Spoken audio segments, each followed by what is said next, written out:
Good afternoon, anti-novelists. For those who celebrate the Thanksgiving holiday, happy Thanksgiving. I am especially grateful on this Thanksgiving for each and every one of you because you're coming with me on this crazy journey. So, welcome to Zettelkasten for fiction writers, where imagination meets order. So, the first thing I captured today was a little dialogue capture.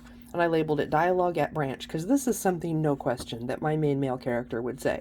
It never pays to kick a skunk. Pfft, cracked me up. So I thought, all right, I gotta save that.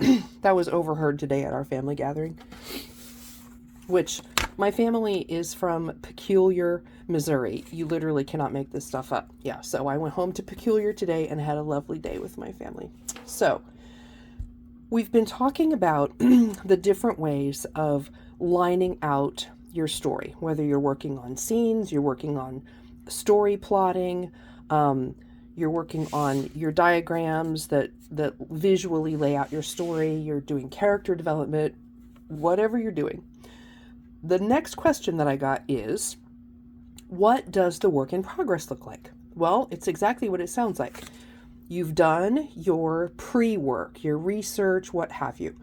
You've started working on your zero draft, which is putting some of those components in order and sequencing your story.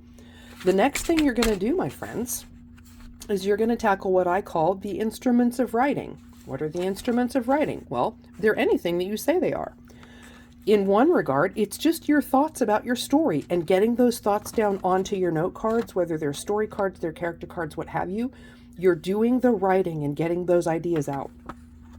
You could be using speech to text, or you could send speech to text to a typist and ask them to get it lined out for you.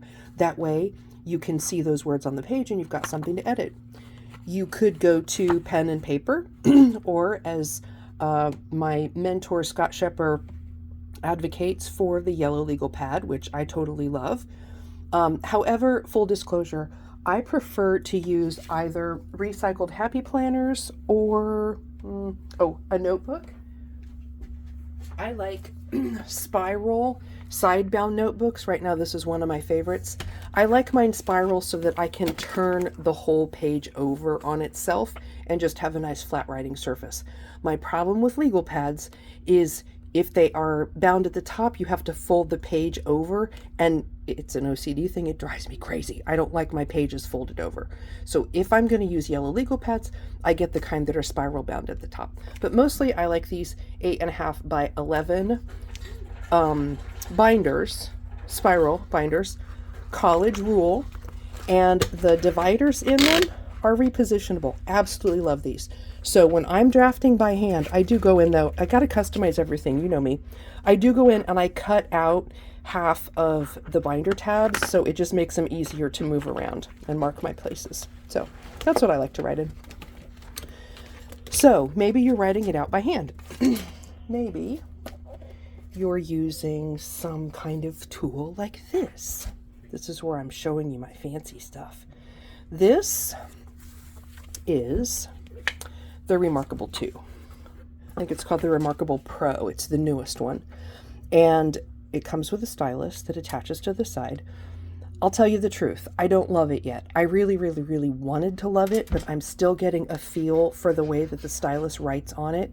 The thing that I do love about it, however, is the conversion of handwriting to text.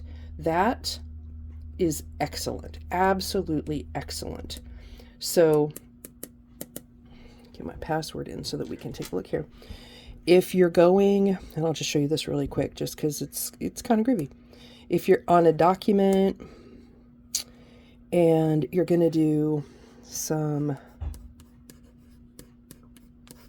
little bit of text there, you're just going to write it out, and then very simply you just click a button, tell it to send it to text, convert it to text and send it, and it just emails it to me. So I do love that. I have to tell you the truth. I love that feature.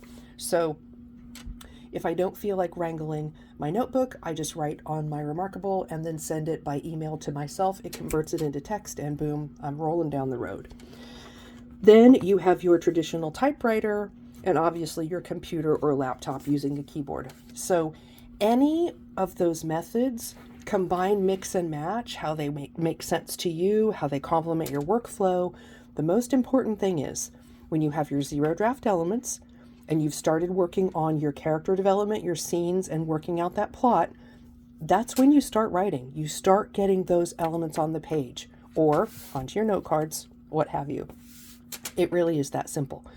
Because then, once you've got that work in progress starting to unravel in those drafts, that's when you're going to start thinking about where the holes are in the plot, where you need more character development. This scene is going to need this sequel. You have to have those things written down so that you can look at them and start to identify where things need to be filled in. So that is the short answer for how you go from your zero draft and your thoughts onto getting your work in progress moving down the road. So I will leave you there for today. We'll keep it short for the holiday. I will be back tomorrow with another installment of Zettelkasten for fiction writers, and we'll just keep this train moving. The cool thing is tomorrow is a completely free day for me, so I will be writing on this book for you all day long tomorrow. So wish me luck. I will be banging out. Hopefully I'll get at least 2 chapters done. I'd like to get 4. We'll see how the writing goes. Hopefully it will be flowing, and I will just hammer it out for you. So I'll leave you there for today. Again, happy Turkey Day. I'll see you tomorrow.